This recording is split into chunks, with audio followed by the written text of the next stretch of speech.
برادران ملت اسلامی، السلام علیکم ورحمۃ اللہ وبرکاتہ۔ الحمدللہ وکفى وسلام علی حبیبہ المصطفى، اما بعد فاعوذ باللہ من الشیطان الرجیم، بسم اللہ الرحمن الرحیم۔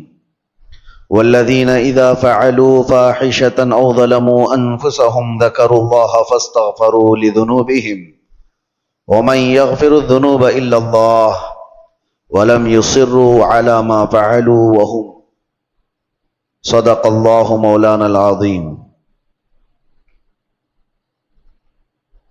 بارگاہ رسالت میں آپ صلی اللہ تعالی علیہ وسلم میں درود پاک کا ہدیہ پیش کریں۔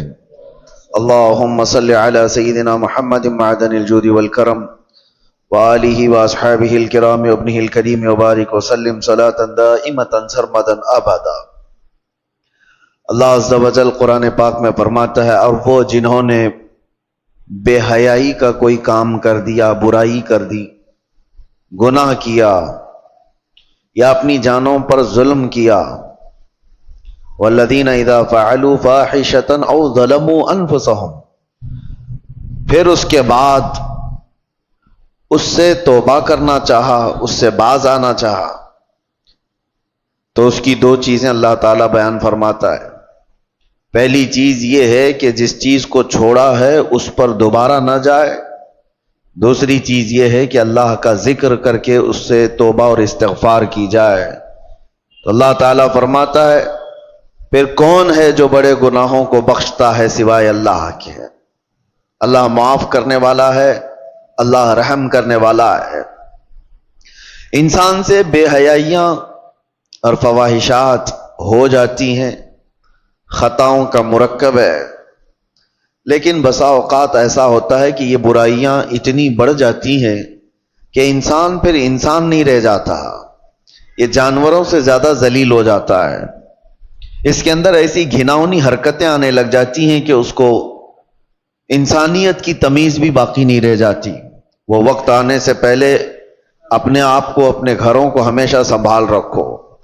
انسان حیوان کا حصہ ہے، لیکن کبھی اس کے اوپر حیوانیت ایسی غالب آ جاتی ہے کہ اللہ کی پناہ، وہ جانوروں میں بھی وہ کام نہیں ہوتے جو انسان کر جاتا ہے۔ اور وہ کب ہوتا ہے؟ انسان اس مقام پر پہنچتا ہے جب وہ ایسی حرکتیں کر جاتا ہے جس سے جانور بھی شرمانے لگ جائیں۔ کون سی ایسی چیزیں جو انسان کو ایسا شیطان بناتی ہیں؟ میں چند تمہیدی کلمات آپ کے سامنے پہلے رکھتا ہوں۔ انسان کو اللہ تبارک و تعالیٰ نے عقل بھی دیا ہے اور شہوت بھی دیا ہے۔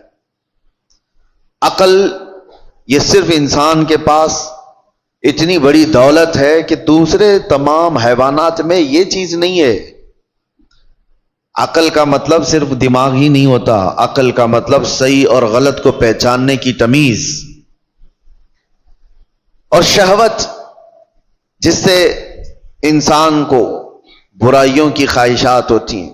جانوروں میں شہوت رکھی گئی ہے، عقل نہیں، اور فرشتوں میں عقل ہے، شہوت نہیں، اور انسان میں دونوں چیزیں ہیں، عقل بھی ہے، شہوت بھی ہے۔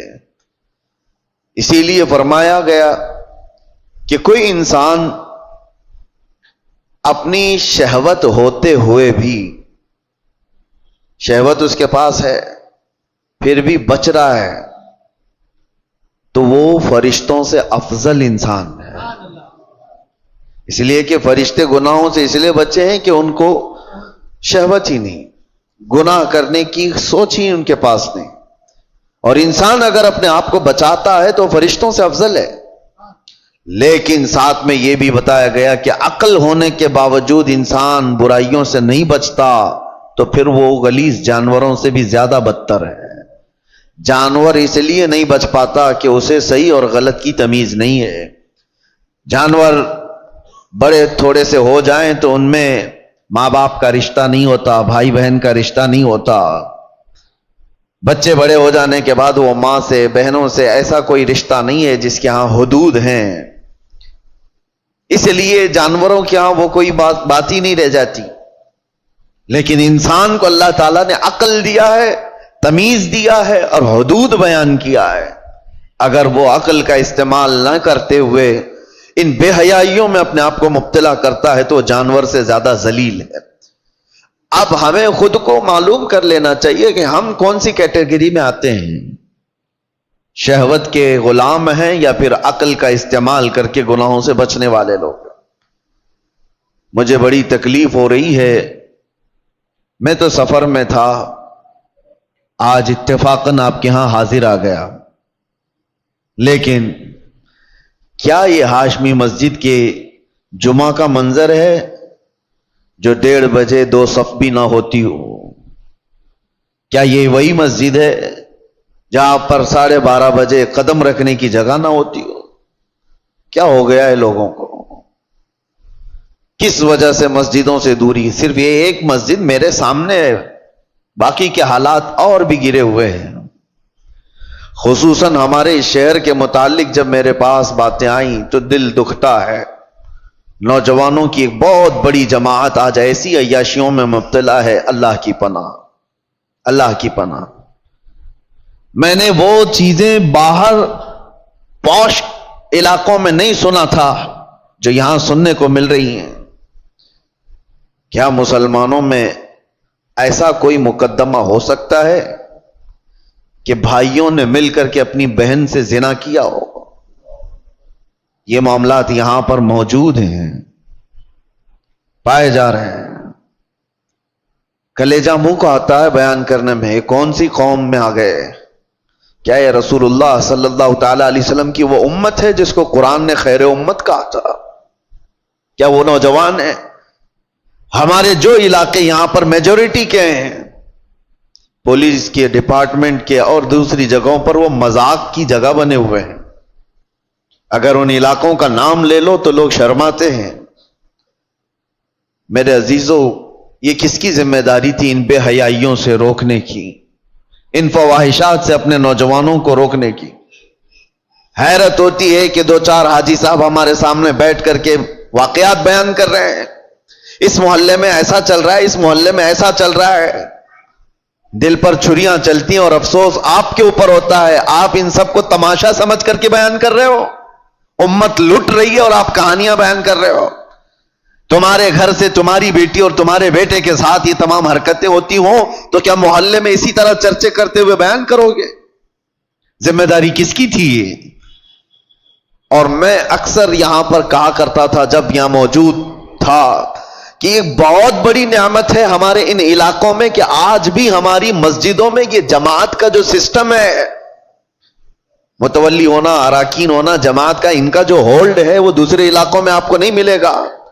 آپ جاؤ شمال ہند میں, دوسرے علاقوں میں, کوئی ایسی مضبوطی نہیں نظر آتی ہے کہ مسجد کی کوئی کمیٹی پورے محلے کو سنبھال سکتی ہو, ان کے مسائل کا حل کرتی ہو. یہ سب سسٹم دوسری جگہ نہیں ہے, یہ تمہارے پاس موجود ہے. لیکن یہ جماعتوں کے اراکین جو بھی مسجدوں کے بن گئے, انہوں نے اپنی ذمہ داریاں فراموش کر دی. اب ان کو لگتا ہے کہ صرف اور صرف کمیٹی بنانا ہے, مسجد دیکھنا ہے. محلے سے ان کی بھی نظریں ختم ہو گئی. ہم دیکھ رہے ہیں کئی محلے ایسے ہیں جن میں نوجوان, پہلے کیا کسی کی ہمت ہوتی تھی کہ جماعت والوں کے سامنے کوئی بچے آ کر کے ایسی حرکتیں کریں یا ان کے سامنے بے حیائی کریں؟ ہوتا یہ تھا, ڈر تھا محلے والوں کو کہ ہمارے نکاح منگنی ولیمے بھی ہونے ہیں, کبھی جماعت سے بائیکاٹ نہ ہو جائے. ڈر لگتا تھا لوگوں کو محلوں میں کہ کسی کے گھر پر نظر نہ ڈالی جائے ورنہ جماعت میں فیصلہ چلا جائے گا تو بے عزتی ہو جائے گی. اور آج یہ پوزیشن آ گئی کہ جماعت کو کوئی گنتا نہیں. تم اگر اپنا وقار کھوتے چلے جاؤ گے تو میرے عزیزو آنے والی نسلوں کے لیے بہت بڑا خطرہ ہے, بہت بڑا چیلنج ہے. میں دیکھ رہا ہوں ان چھوٹے بچوں کو ہمارے, اب میں ہر ایک کا نام لے کر کے ذکر کروں تو ظاہر سی بات ہے دنیا بھر میں باتیں وائرل ہوتی ہیں, لیکن سمجھنے والے سمجھ سکتے ہیں. اسکول کے 4 کلاس کے بچے کو, 4 کلاس کا بچہ مشکل سے میرے خیال سے 9 سال کی عمر کا ہوتا ہوگا, اس کے دادا میرے پاس لے کر کے آئے اور کہتے ہیں کہ یہ نشہ کرتا ہے. میں کہا کون سا نشہ کرتا ہے یہ؟ کون سا نشہ؟ نشہ